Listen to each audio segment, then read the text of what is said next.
Oke Sobat Tiknas sekalian, jumpa lagi bersama saya Giri Firmansyah, masih di acara podcast kita, Bicara TIK atau Batik. Kita masih akan membahas tema besar yaitu kedaulatan digital nasional, dan topik hari ini adalah kedaulatan digital di bidang perangkat lunak. Hadir bersama kita salah satu pakar di bidang teknologi perangkat lunak.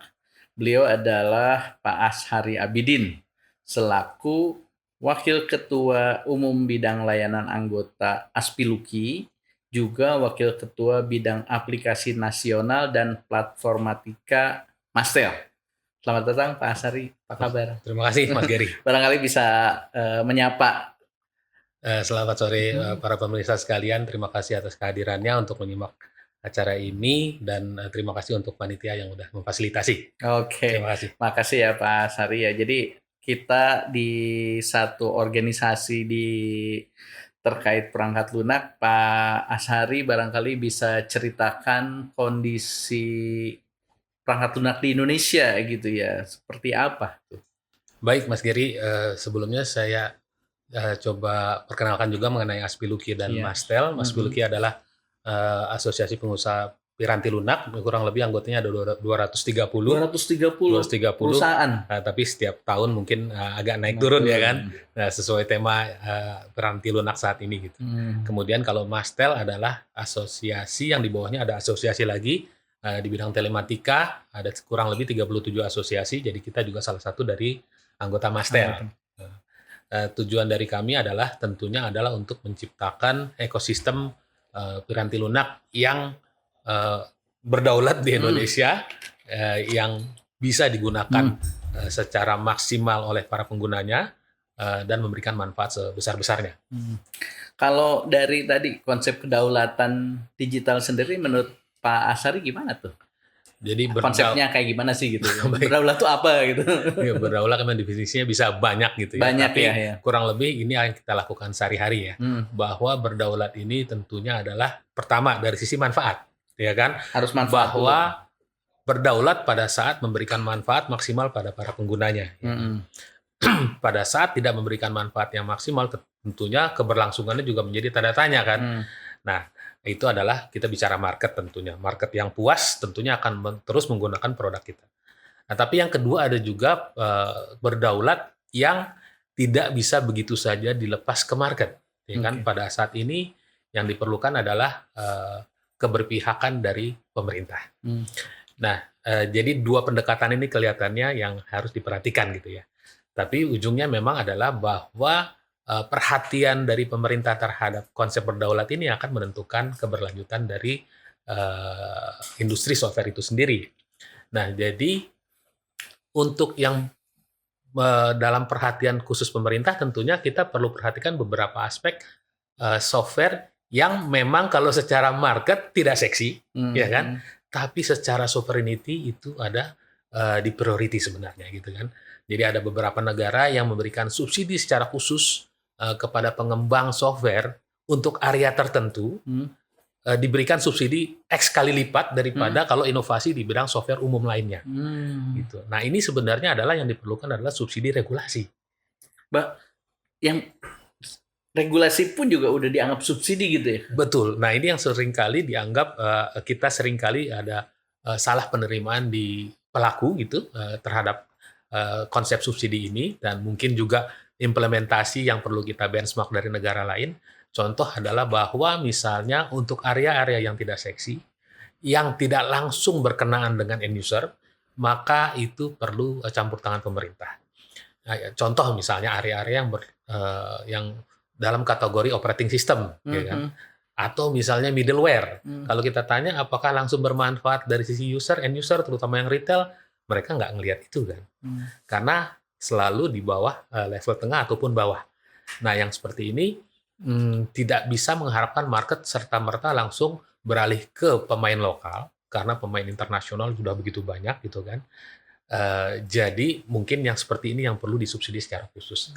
Nah, tapi untuk yang dari sisi market juga, kita nggak bisa melepas juga untuk pemain-pemain lokal untuk bertempur dengan semua serangan tanda kutip software maupun aplikasi yang dari mancanegara ya. Nah, karena dilihat dari sisi manfaat. Nah, tapi yang untuk aspek ini sebenarnya bisa juga dari sisi regulasi di mana beberapa area yang kita anggap seksi dan kita paling paham mengenai ekosistemnya di Indonesia, harusnya kita mempunyai kans lebih besar untuk mendapatkan market yang lebih tinggi. Contoh, orang mangan ngumpul di Indonesia kan konsep kita kan. Iya. Tapi kok konsep mencolek di digital media itu kok dari luar gitu ya. Iya. Nah, itu yang lucu kan. Nah, beberapa konsep misalnya mengenai Indonesia negara yang ribuan pulau yang kelihatannya belum ada saingan di seluruh dunia kan. Tapi kok software pariwisata kita nggak bisa nomor 1 kan. Artinya area-area ini bisa disubsidi secara X kali lipat daripada ide-ide yang lain. Bukan mengecilkan ide inovasi di sektor industri atau area lainnya, cuma kita to be realistic untuk masuk ke suatu market dunia, kita harus spesifik. Kalau kita generalis, rasanya akan sulit. Nah, tapi tidak mengecilkan bahwa kita memang bertumbuh karena memang bantuan juga segala inovasi dari seluruh dunia. Itu kita harus to be realistic kan. Nah, menurut saya adalah 2 pendekatan itu yang kelihatannya harus kita perhatikan. Oke, tadi kan memang perangkat lunak itu ada sekian layer. Ada yang tadi dibilang seksi atau tidak. Kalau betul nggak ini konsep saya barangkali ya. Jadi kayak level bawah di perangkat lunak itu kan kayak operating system, middleware. Sebetulnya itu critical system gitu ya. Tanpa itu nggak akan ada kan aplikasi yang lain ya. Barangkali mungkin view kita, pemerintah ataupun asosiasi tadi bisa mendorong bahwa ini harusnya yang paling berdaulat utama. Karena apa? Begitu ini dicabut, diganti atau apapun, anggaplah tiba-tiba sebuah formatnya diubah, semua aplikasi yang di atas rontok gitu ya. Betul gitu ya? Betul, Pak. Mas Giri, jadi menariknya memang ada beberapa aspek yang kita harus perhatikan di mana vital infrastructure itu semuanya dibangun juga dengan konsep yang sama kan. Ada OS, ada middleware, ada level aplikasi kan.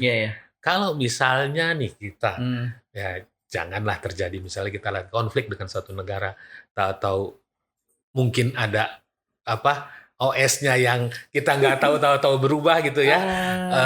Ini sebenarnya tidak bisa dibuktikan secara ilmiah. Contoh misalnya ada satu organisasi perusahaan besar di luar sana yang disu oleh perusahaan lainnya karena dianggap mereka menciptakan platform tapi ternyata nggak fair. Ternyata pas di pengadilan dilakukan secara pembuktian secara teknis mendalam segala macam, akhirnya terbukti bahwa si penyedia platform ternyata tidak objektif terhadap semua aplikasi yang ada di dia gitu kan.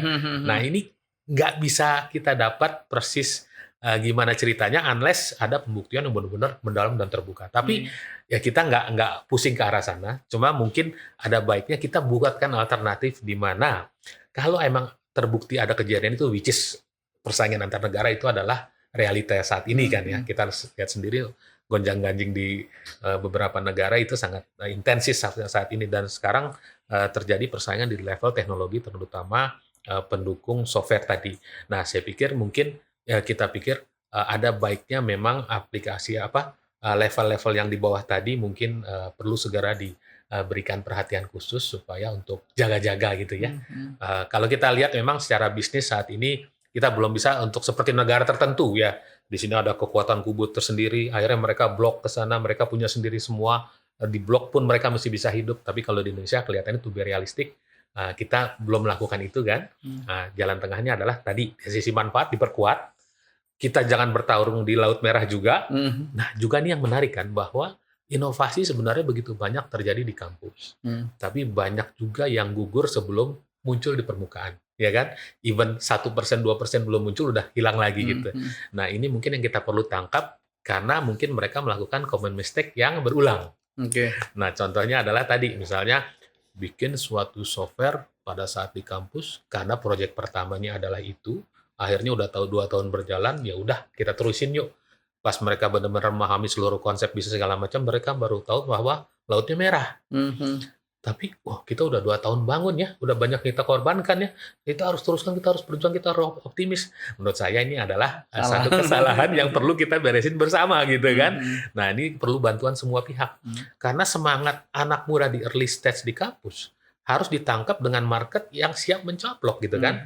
Nah ini adalah perlu intervensi pemain-pemain yang sudah lebih dulu kan. Tapi kalau dibiarkan aja silakan pilih sendiri gitu, rasanya ini yang menjadi salah satu common mistake. Plus juga mungkin ada lagi satu venture capital di luar sana yang mensyaratkan nomor satu, kalau ada founder mistake, dia nggak akan pernah invest. Karena itu saya nggak bisa perbaiki katanya dia.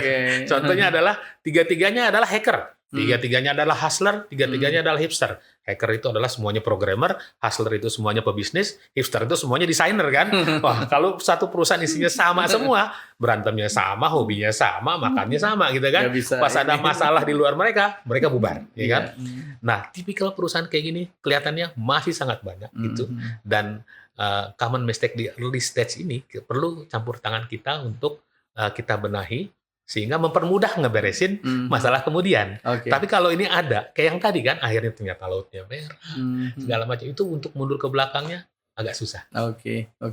Ya, jadi beberapa poin itu tadi untuk menciptakan kedaulatan, keberpihakan kita untuk mendorong ya istilahnya gitu. Jadi jangan sampai pembiaran maksudnya, jangan sampai pembiaran. Barangkali kita yang sudah pengalaman ya, Pak Asari sudah pengalaman dengan bagaimana membangun ekosistem perangkat lunak, barangkali bisa sharing ke pemerintah, bagaimana pemerintah juga bisa mendorong itu gitu ya, sehingga kita bisa menyiapkan lahan supaya sumber manusia kita tumbuh. Nah, terkait dengan sumber daya manusia yang ada, sebetulnya sudah mampu apakah kita bersaing di dunia luar? Artinya sebetulnya sudah berdaulat nggak sih di SDM kita? Apakah kita memang ada di level mana gitu sehingga ada sesuatu yang perlu diimprove? Gimana tuh, Pak? Jadi menarik nih, Mas Gary. Kemarin ada satu acara di mana ketua umum kami dari Aspuluki, Pak Jarod, menyampaikan bahwa posisi kita terhadap perbandingan jumlah programmer dalam satu area itu posisi tidak kalah jauh dengan negara-negara maju sebenarnya. Dengan indeks yang kita samakan lah, misalnya dalam satu area berapa jumlah programmer, maka indeks itu sebenarnya kita nggak beda jauh. Nah, intinya sih sebenarnya bukan di area situ ya. Manusia, dengan negara maju juga kita nggak beda jauh kan. Nah, dan kita tahu sendiri perguruan tinggi teknik komputer di Indonesia begitu banyak ya kan. Tapi sebenarnya yang salah satu yang kita perlu arahkan tadi sebenarnya nyambung dengan yang tadi kan. Bahwa kalau mereka diorientasikan kepada produk salah satunya, tidak hanya dengan kapasitas mereka sebagai orang yang punya skill gitu ya, tapi juga punya kemampuan untuk membuat produk, maka produk ini akan menjawab market secara signifikan dibanding bahwa dia punya kemampuan teknis yang membantu mimpi orang lain gitu kan. Nah, apakah mimpi itu tadi sejalan dengan tema kedaulatan kita? Ini yang kelihatannya agak tanda tanya dalam arti mungkin kebanyakan turunan dari produk-produk yang dari luar kan gitu ya. Nah, kalau ide mereka dan kemampuan mereka itu diarahkan kepada market yang emang membutuhkan jawaban atas produk yang tepat sasaran, tentunya ini akan menggulirkan industri ya, dan juga menaungi ide-ide kreatif mereka gitu. Jadi kita ngelihatnya bukan kepada quantity, tapi kepada pengarahan. Tapi gini, bahwa inovasi itu tetap lebih banyak muncul di teman-teman yang lebih muda kan. Tapi bahwa ekosistem ini yang ada saat ini perlu disosialisasi ke teman-teman, itu akan memberikan dampak ide inovasi kreatif digabung dengan kondisi asing saat ini, saya rasa akan memberikan solusi-solusi produk yang menjawab market secara real gitu kan. Nah ini saya pikir yang teman-teman di luar negeri sana sudah lakukan, kayaknya kita agak miss gitu. Nah ada jargon yang dibilang bahwa apa aja inovasi kita dukung. Saya rasa ini itu oke gitu, tapi kalau kita mau lihat konsep kedaulatan lagi, kita akan perkuat secara market area-area yang kita punya memang kekuatan.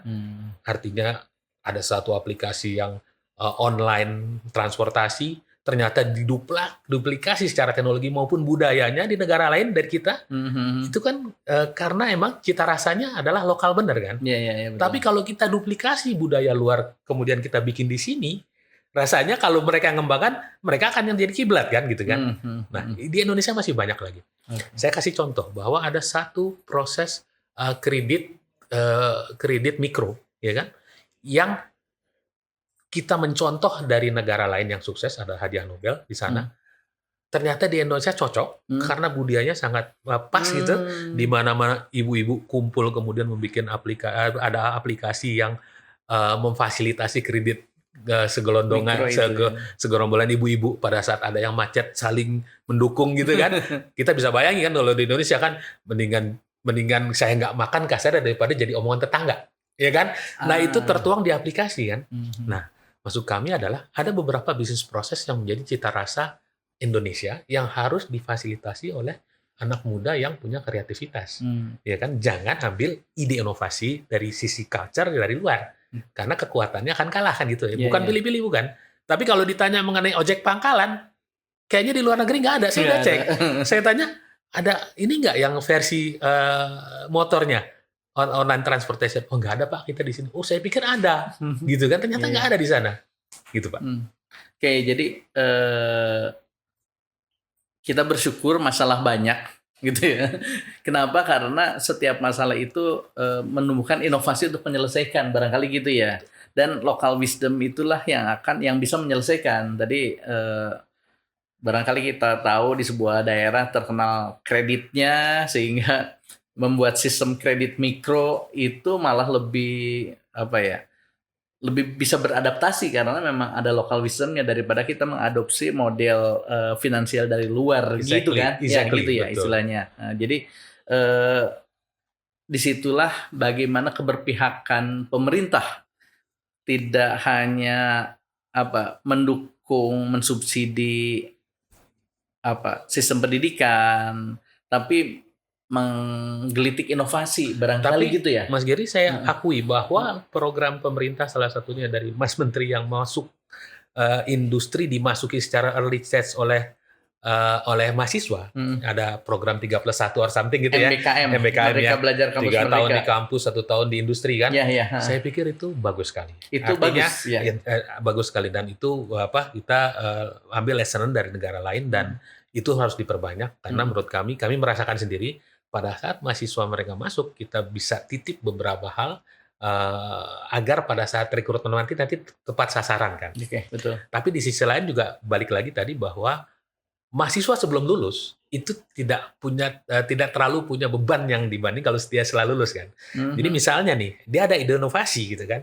Kemudian dia masuk ke industri pada saat dia tahun keempat kan gitu ya. Artinya industri akan bisa bilang, saya ada inovasi ini loh. Kalau kamu bisa begadangin berapa saat nih, kalau jadi produk kamu punya share ya, gitu kan. Nah ini kelihatannya bisa menjadi ajang pertumbuhan produk secara signifikan juga. Nah pada saat produk ini ternyata diterima di market dan dia baru mau lulus gitu kan, akan ada pertanyaan kan, kamu mau terusin ide kamu dengan market yang udah nunggu nih, udah ternyata cinta, kamu kembangin jadi scaling ke atas, atau kamu mau kerja di tempat lain? Rasanya jawabannya ke sini kan.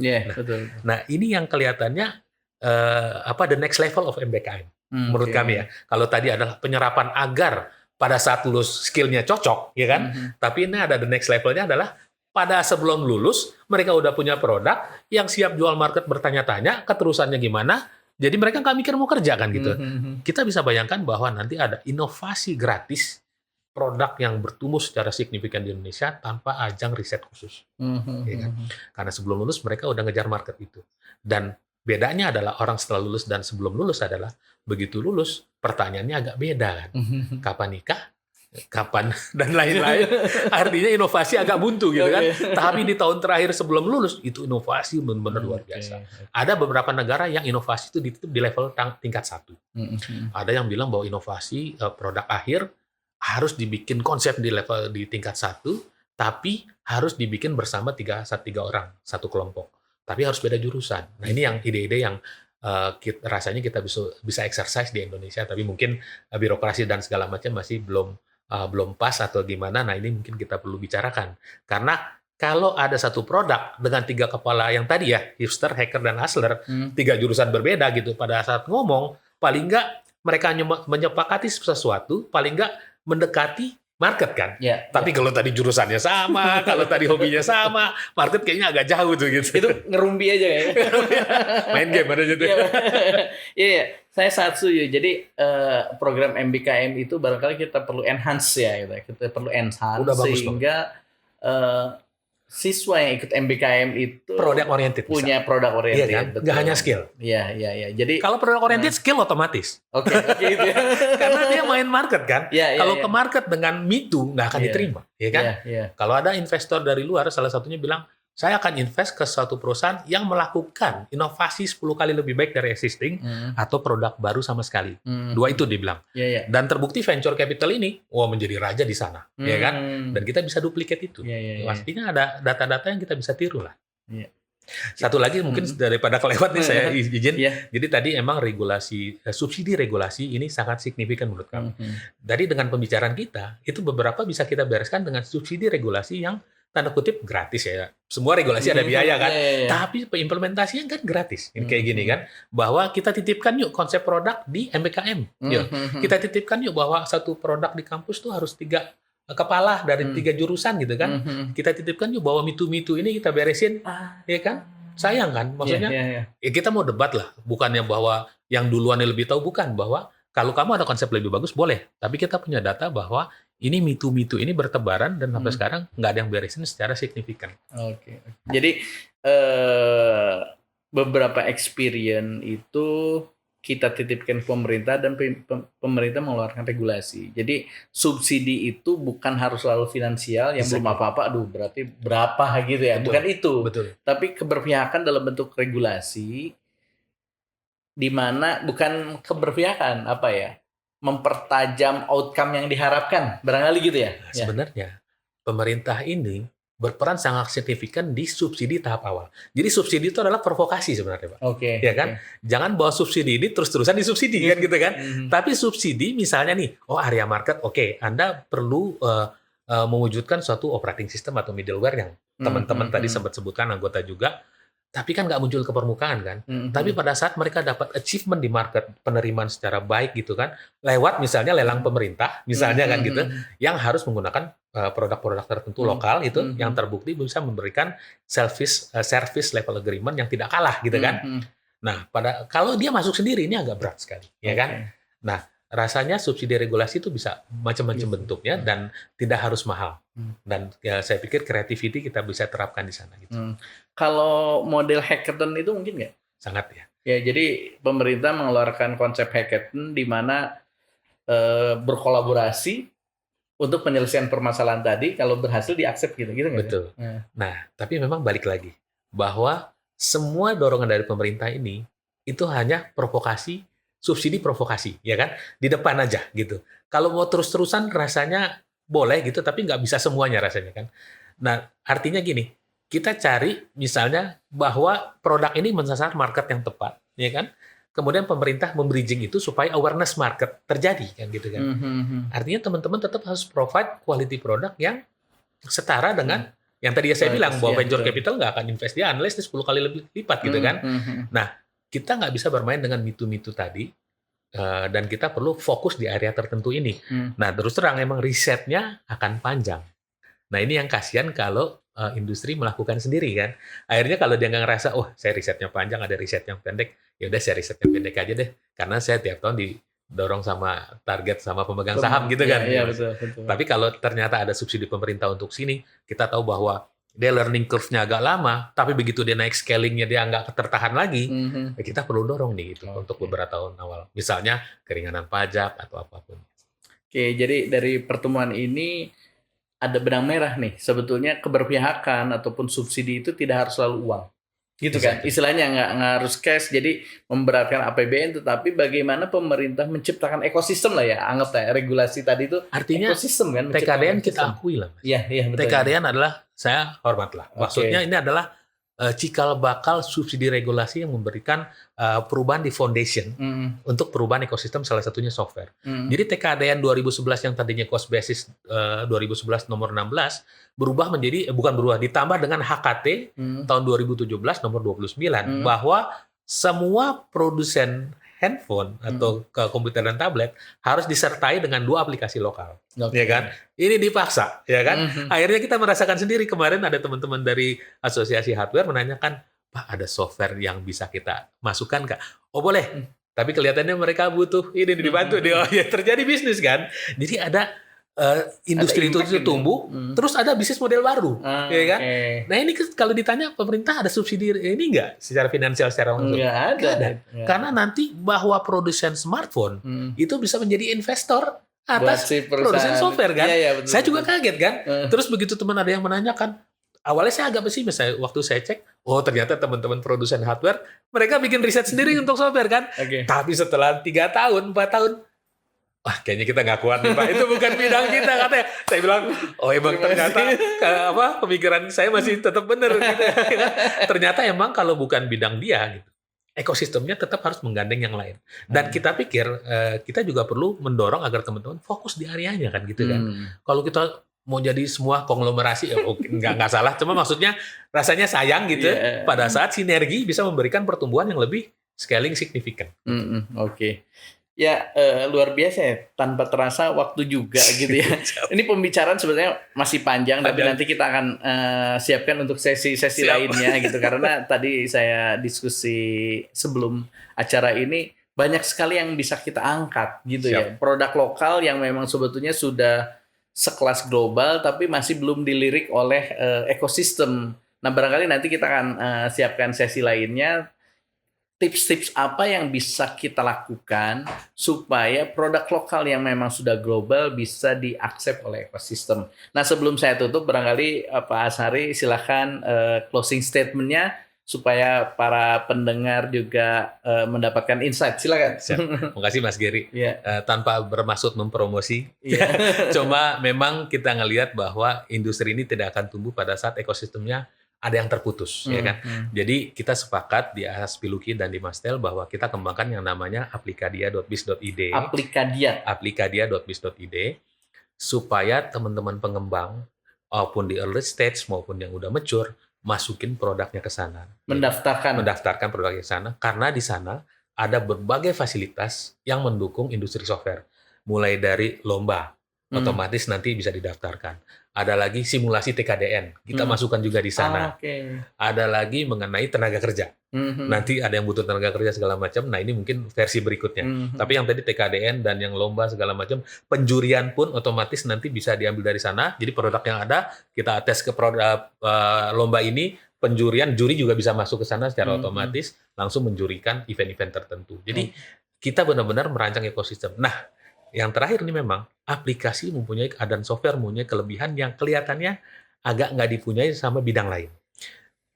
Kalau kita lihat bahwa aplikasi-aplikasi yang beredar itu yang sukses, itu sebenarnya menuangkan SOP mereka dalam bisnis proses yang ada. Jadi misalnya ojol yang ada sekarang gitu. Kalau ditanya, oh ini dapat bonus, ini sekian trip dapat bonus. Ada nggak SOP-nya dalam buku? Nggak ada. Nggak ada. Tapi aplikasi itu sendiri berbicara mengenai SOP kan gitu kan? Iya betul. Iya kan? Itu bedanya. Betul. Dan satu lagi bahwa software ini sangat intens dengan konsep agile. Industri lain untuk agile ini agak susah. Konstruksi udah beli belanja bangunan segala macam, mau agile-nya agak beda gitu kan. Tapi kalau software dalam 2 minggu user bilang ini nggak bagus, saya bisa totally belok ke kiri atau belok ke kanan. Nah ini sebenarnya kekuatan dari software yang kita sedang dorong untuk mengangkat industri ini. Oke. Baik, terima kasih luar biasa Pak Ashari. Baik rekan TIK audiens dari Dewan TIK Nasional, luar biasa pembahasan hari ini. Jadi beberapa konsep kedaulatan digital di bidang perangkat lunak itu memang ada dan butuh dukungan atau bimbingan dari pemimpin masa depan supaya kita bisa berdaulat di negara sendiri. Terima kasih. Assalamualaikum warahmatullahi wabarakatuh. Sampai ketemu lagi.